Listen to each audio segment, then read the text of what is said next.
Olá, pessoal do primeiro ano. Hoje eu tô aqui com a prova de vocês para fazer um gabarito comentado sobre as questões.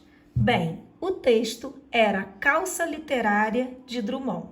No texto ele vai falando sobre a constância de hoje em dia de muitas blusas, saias, camisas, que a estampa são coisas escritas das mais diversas possíveis, entre símbolos, nomes de universidades americanas, páginas de jornal, retratos de personalidades, enfim.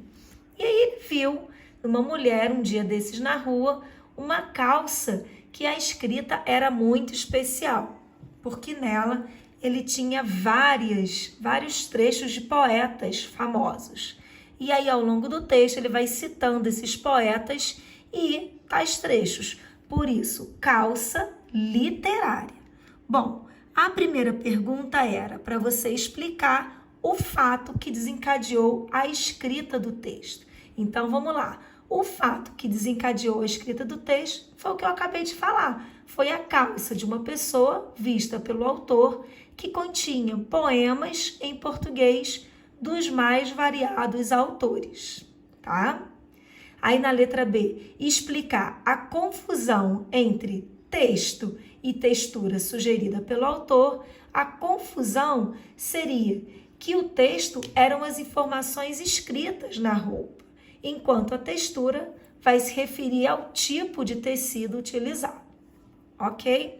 Bem, aqui cada questão valeu 3 pontinhos e as duas juntas valiam 6. A questão número 2, valendo 4 pontinhos, era para você indicar, transcrever e explicar nesse trechinho aqui a palavra que tinha sofrido uma mudança de classe gramatical. Seria aqui, olha, onde faz a tardezinha morena, flor do sertão.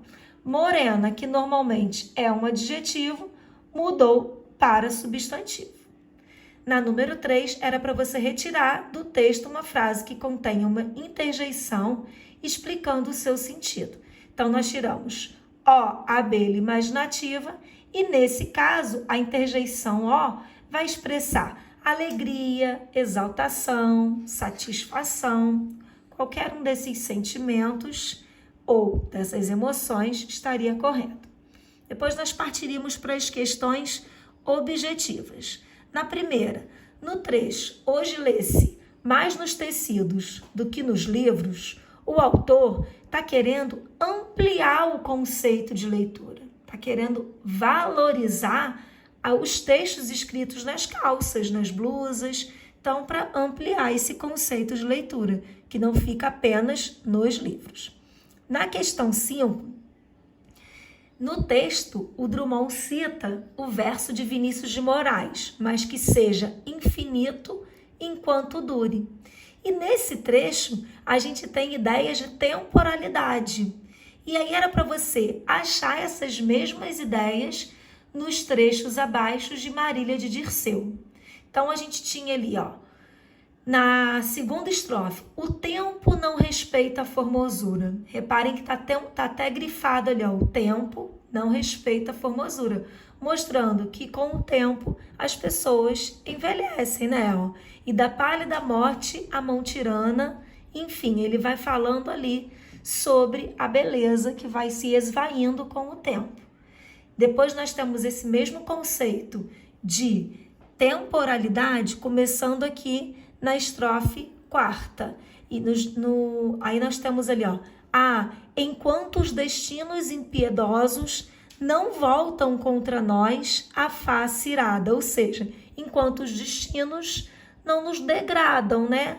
Então ele está falando sobre a degradação que o homem vai sofrendo com o destino, tá? Também trabalhando a questão da temporalidade. E como se não fosse suficiente, mais ainda no finalzinho da 4ª estrofe, a gente tem lá os nossos breves dias mais ditosos, ou seja, os dias que passam rápido e são mais ditosos no sentido aí positivo, tá? Então, a alternativa que vocês iriam marcar seria a letra B, segunda e 4ª estrofes.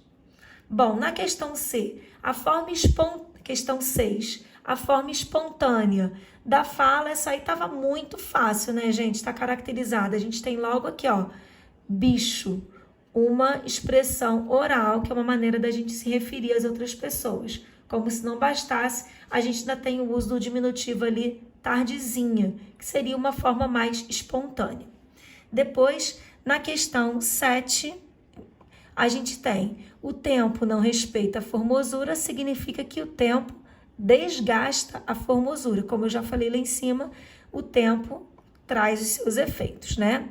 A questão 9, cada questãozinha aqui, A e B, valeram... Bom, a A valeu 6, ó, porque eu tenho 2, 4, 6, 8, 10. Então, para cada classe gramatical que você colocasse corretamente, você ganharia 2 décimozinhos, tá? Então, vamos lá. Aquele casal vivia muito bem. Ele estava bem cansado. Pague o mal que te fizeram com o bem. O primeiro bem aqui refere-se ao modo como o casal vivia. Então, é um advérbio de modo. O segundo refere-se à intensidade do quanto esse ele, que é o sujeito, estava cansado. Então, é um advérbio de intensidade. E o terceiro bem, ele está substantivado. Ele refere, né, às condições ideais do equilíbrio, ou como eu coloquei ali na resposta, os princípios ao desenvolvimento moral. Ele está substantivado, a gente está confirmando isso pelo uso do artigo o. Então, para cada acepção aqui que você fez correta, você ganhou 2 décimos. Na letra B, também analisando morfologicamente as palavras e justificando a sua escolha, não pode esquecer de justificar. Não é só colocar a classe gramatical, tá? Então, esse muitos aqui é um pronome indefinido e que, na verdade, aqui ele está relacionando-se à quantidade de curiosos que assistindo a cena, que seria uma forma vaga, indefinida. O segundo muito está também se referindo à intensidade da ação correr. É um advérbio de intensidade. Não se esqueça, tinha que colocar a classe gramatical justificando a sua escolha. E a questão 10, aqui, cada análise correta também valia 2 décimozinhos. Bom, parece desligado e observa tudo. Ou seja, são ideias opostas. Se ele parece desligado, ele não devia estar observando nada. Conjunção coordenativa adversativa. Na letra B, estava escrito como tantas outras. Aí você tem a subordinativa comparativa, lembrando que está faltando um verbo aqui no final, típico desse tipo de conjunção. Estava escrito como tantas outras, estavam. Ainda que ninguém quisesse vestir-se de calças literárias, elas estavam na moda, ou seja, são ideias opostas. Então, você tem uma subordinativa concessiva.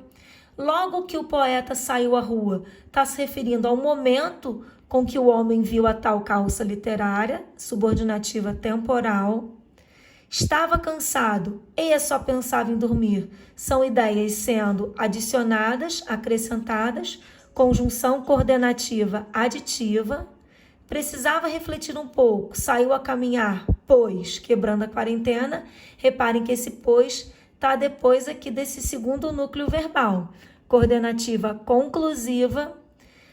Como ninguém falou, as eleições foram validadas, ou seja, as eleições foram validadas, qual foi o motivo?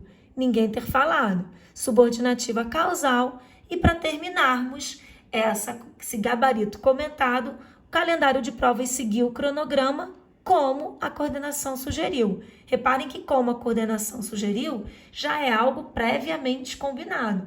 Por isso, nós temos uma conjunção subordinativa conformativa. Bom, vamos até aqui. Espero que vocês tenham entendido o que erraram ou então terem acertado tudo. Um beijão, galera!